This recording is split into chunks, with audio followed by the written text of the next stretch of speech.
Hey there, it's Lucy Bressa with Royal LePage Commercial, and I'm talking with Erica McKay of Niche for Design. And Niche for Design is a company that we partner with on many occasions to assist clients in their office design, business design. So today is May 4th, and today is a day where we're seeing some positive signs of perhaps the economy reopening.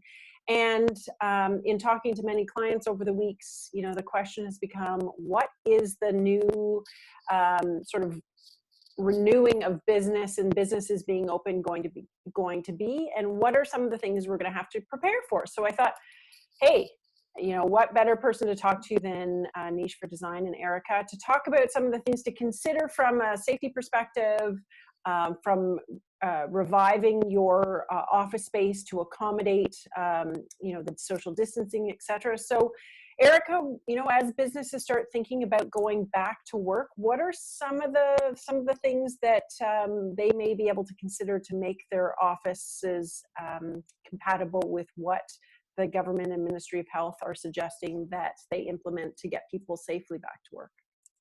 Sure. I've been having a lot of conversations around this lately, and certainly it's exciting that we seem to have hit the other side of this situation. Yep. And that we are looking forward to what happens next and how exactly we're all going to be able to get back to work. And I think things are going to be a lot different for a long time, and safety is a big part of that. Some of the conversations I've been having with business owners is around how they can help their staff stay safe. So we've been looking at solutions to maybe add in partitions in open office areas or on desktops just to create a bit of barrier between staff. That's a big one. I know you and I talked last week about a concept called the 6-foot office. So this concept of figuring out how to help people stay 6 feet apart. Some of that being partitions. One of the other solutions to that is also based along having remote workers some of the time, just so that there isn't as many people in the space at once and we can be spread out. So that's also, I think, going to be part of the solution for a lot of businesses when their workers are traditionally close together. And then around that, all of that too is going to be cleaning protocols. I think there's going to be a lot of emphasis on regular cleaning and how to clean to make sure when you do have a change of staff coming in and different people in the environment, they're all going to be protected from this virus potentially. Yeah, for sure.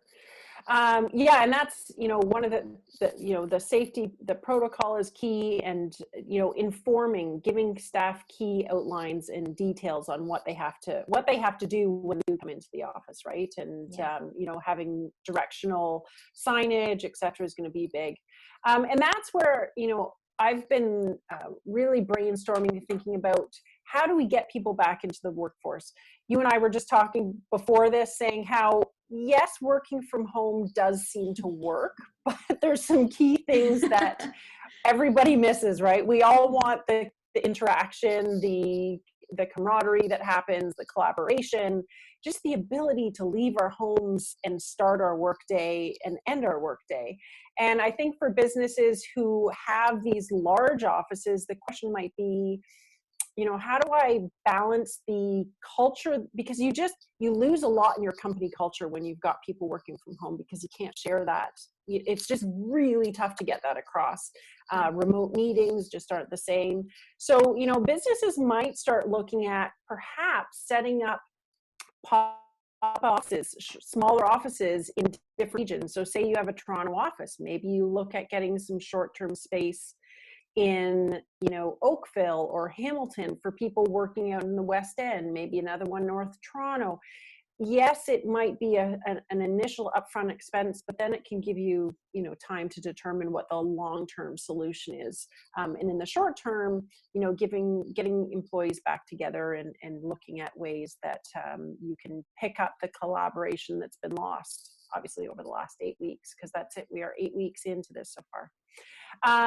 And, you know, so for landlords with vacant space, there might be a chance too for them to bring in some, you know, some perhaps short-term office furniture solutions, get people into, you know, a shorter term lease, because we all have to remember, while this is the new norm going in, ultimately, once we find a vaccine, you know, things can hopefully return even more to normal that I think we're all craving. So, and so what about the individual employee, Erica? What do you think by way of, you know, what they need in the office now and later, as far as, you know, connectivity and obviously from a design perspective, you always take into consideration what does that give the employees overall, and while we all love our homes, hopefully, you know, going back to office and giving them some of that community feel that they've been longing. So what's some of the things that we might look at there? Yeah, for sure. I think this is actually presenting a really interesting opportunity for businesses to rethink what the purpose of their office space actually is. Yeah.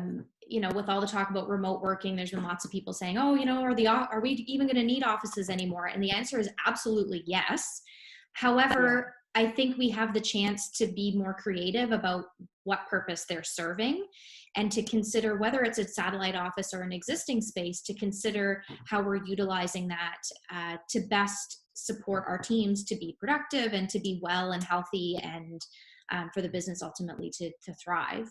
So yeah, I think ultimately these are all conversations that were happening even before COVID, but I really feel Yeah. like this whole situation has just expedited this shift towards sort of more agile and flexible and employee centric office spaces. It's really accelerated that conversation enormously.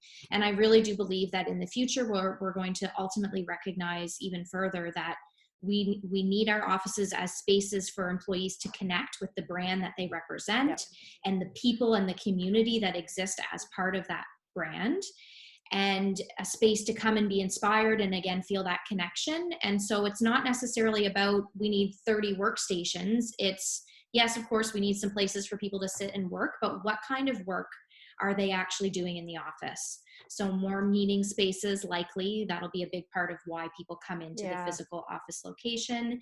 In some cases it's about being inspired and having access to the resources and everything of that company, hosting clients, etc. And then also for some people it will be an opportunity to sort of escape from the distractions at home. Working from home is not a For good solution sure. for everyone, right? I think we've all Yep, seen for both the sure. positive and the negative of that scenario, and there are some Absolutely. positives certainly, but yeah, sometimes it's about being able to find a change of scenery in a different place to work and be re-inspired and motivated and be able to focus and do whatever task it is that that person's working on that day. Yeah. So true. And I think that'll be, you know, a big thing for a while, is people just so looking forward to re-engage with their coworkers, with the company, with their clients. Again, you know, it's just we are humans and we want that connection for sure. So, well, thank you. That's awesome. You know, with things are changing so quickly these days, and from one day to the next, who knows?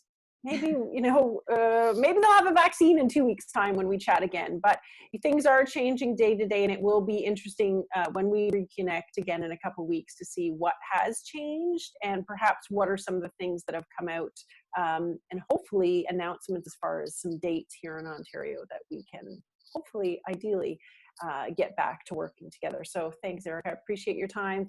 Appreciate your suggestions, ideas, and look forward to talking to you next time. Thank you, Lucy.